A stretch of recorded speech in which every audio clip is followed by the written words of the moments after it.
Bienvenue à tous sur Looking For. Aujourd'hui, je vous emmène de l'autre côté de l'Atlantique, dans la ville qui ne dort jamais, pour vous parler d'un des gratte-ciel les plus emblématiques de New York. Allez, c'est parti.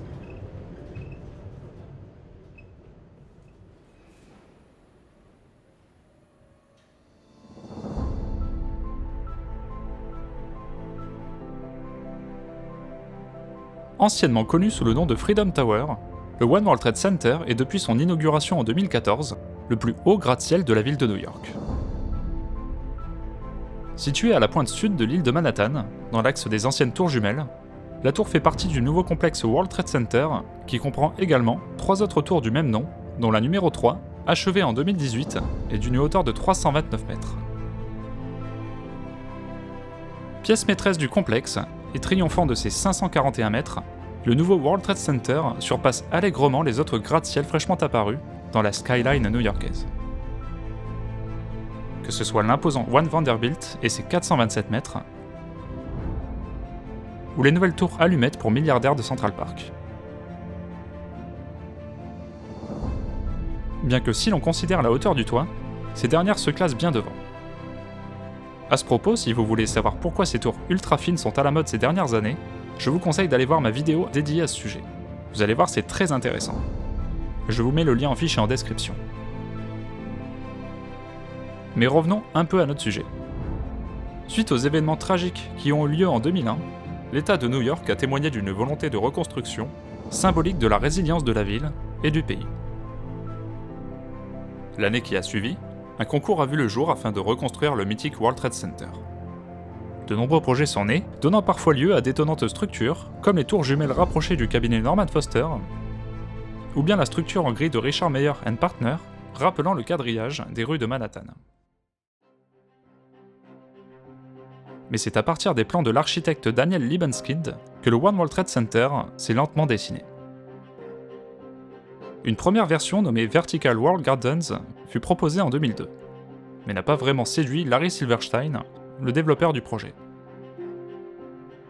Une deuxième version, issue de la collaboration de Libeskind et de David Shields, du cabinet américain Skidmore, Owings & Merrill, fut ensuite proposée un an plus tard et portait le nom de Freedom Tower, en raison de sa flèche décentrée qui rappelait sans équivoque la torche levée vers le ciel de la Statue de la Liberté.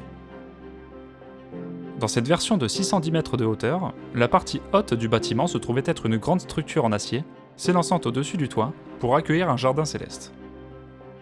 Cette structure sans étage habité avait pour objectif de répondre à la demande de Larry Silverstein, l'ancien propriétaire des tours jumelles, afin d'éviter toute nouvelle catastrophe. Mais finalement, cette version a été rejetée car elle faisait perdre trop d'espace de bureau, et c'est la conception actuelle de David Shields qui a été retenue en 2005, dans laquelle la structure en acier transparente fut supprimée pour laisser place à la flèche actuelle. Dans cette version finale, la hauteur du toit devient comparable à l'ancienne tour nord du World Trade Center, soit 417 mètres. La forme définitive du bâtiment est d'ailleurs fortement inspirée d'un projet jamais construit et proposé dans les années 90 par le promoteur et ex-président Donald Trump, celui de la tour de la bourse de New York, mais en moins haute et moins effilée. Et ce n'est pas le seul à lui ressembler, car il existe d'autres tours au design similaire dans le monde, comme par exemple la Torre des Cristal à Madrid, ou la Northeast Asia Trade Tower à Incheon, en Corée du Sud. Au final, la construction de l'édifice aura nécessité près de 305 000 m² de verre, 48 000 tonnes d'acier et 200 000 tonnes du béton le plus robuste jamais coulé à New York. Du côté des performances environnementales, le bâtiment n'a pas à rougir. En outre, 95% de son acier provient de matériaux recyclés et le verre hautement transparent recouvrant la façade permet d'optimiser l'entrée de la lumière naturelle, ce qui réduit considérablement les coûts en éclairage. Les travaux débutés en 2006 par les fondations finiront donc 7 ans plus tard, en 2013, avec la pose de la flèche ornementale, qui fait également office de relais de communication. Véritablement impressionnante, la flèche du One World Trade Center est même restée la plus grande du monde, jusqu'à l'achèvement récent en novembre dernier du gigantesque mât de 160 mètres trônant sur la Merdeka 118 à Kuala Lumpur. Mais la hauteur démesurée de cette flèche n'est pas due au hasard. puisqu'elle permet d'atteindre la hauteur symbolique de 1776 pieds dans le système de mesure américain, en référence à l'année où fut signée la déclaration d'indépendance des États-Unis. Avec ses 124 mètres de hauteur, cette flèche permet au One World Trade Center de se hisser à la première place des plus hauts gratte-ciel de New York et permet par la même occasion de créer un bâtiment à l'esthétique saisissante, capable de marquer les esprits et de faire rayonner la ville à l'international, à l'instar de ses iconiques prédécesseurs. Bien qu'elle se destine principalement à offrir des espaces de bureaux pour de grandes entreprises et administrations, la tour a aussi une vocation touristique puisqu'elle abrite l'observatoire le plus haut de New York et vous offre un panorama exceptionnel sur la ville à plus de 380 mètres au-dessus du sol. Pour la petite anecdote, les 5 ascenseurs express qui conduisent à l'observatoire évoluent à une vitesse de 36 km/h. En plus d'être rapides, les 45 secondes de trajet seront aussi divertissantes, puisqu'une animation permet de revivre l'évolution de la ville du XVIe siècle à aujourd'hui. Véritable joyau technologique, le One World Trade Center aura coûté près de 3,9 milliards de dollars.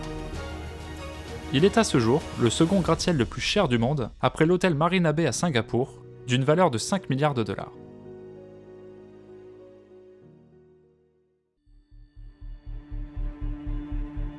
Malgré tout, ce prix se justifie par les moyens employés pour rendre l'édifice sûr et durable.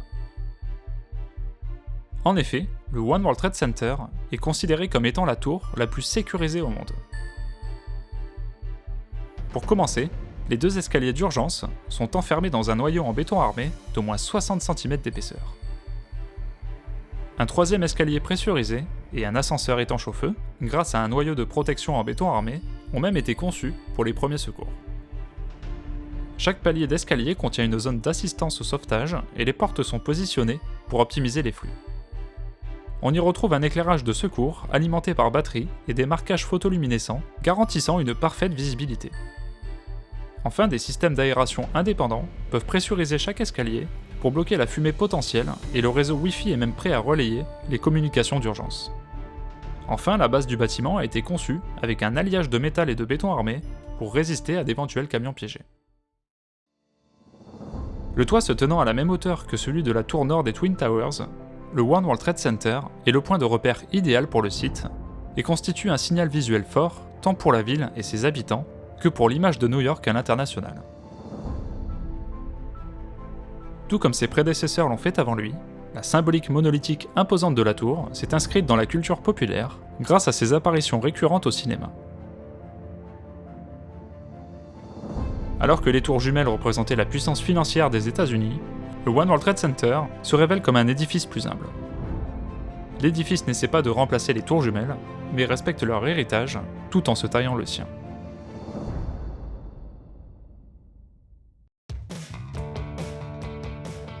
Et voilà, c'est la fin de cette vidéo. Je ne sais pas ce que vous en pensez, mais je trouve que le design actuel du One World Trade Center est vraiment réussi et s'insère très bien dans la skyline new-yorkaise.